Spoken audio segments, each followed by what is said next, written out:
I could feel the chills of the cold and fresh air on my skin as my eyes gradually gave way on their own.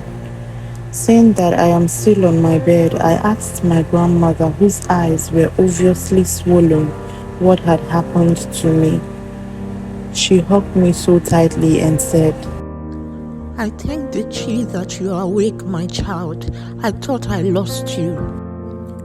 She then explained how I've not been able to wake up since the cock crew and was scared that I had died. She asked if anything had happened to me at night or if I had had a bad dream. Flashes of Ikenga, the god I had seen at night, filled my thoughts, and I immediately swept the thoughts away, saying that my grandmother would be worried if she knew I was visited by some sort of god last night.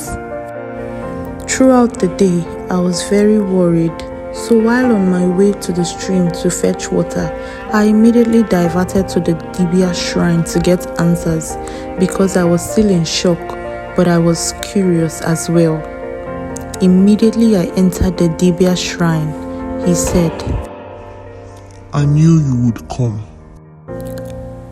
I was surprised, but I wanted answers, so I just went straight to the point and asked him who Ikenga was and why I have never seen him in my life before until after the so-called cleansing rituals.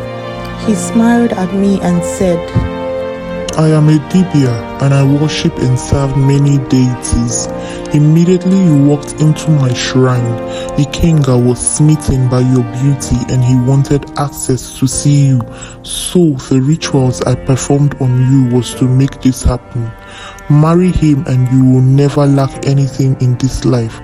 But it is not without a price, as you would never be able to marry any mortal man or any other spirits because Ikenga is a jealous god." I was so furious that if the Dibia wasn't a messenger of the gods, I would have strangled him. How could he do this to me without my consent? He gave some god access to me. I was extremely upset and I left the shrine shattered and broken. Was I really cursed that the Dibia would find me so unworthy to do such a thing to me without my knowledge? I was so deep in thoughts that I even broke my water pot on the way back from the stream. My grandmother was beginning to notice my restlessness, but I immediately put up a smiley face so she doesn't get too worried. I carried on the day's activities soon and it was night.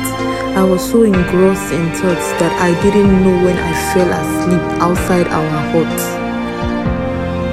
At midnight, I felt my body being lifted and I could clearly hear the creaks of our old hut doors. I would tiredly open my eyes to be met by the handsome stare of Ikenga, and I quickly noticed that he was taking me into the hut.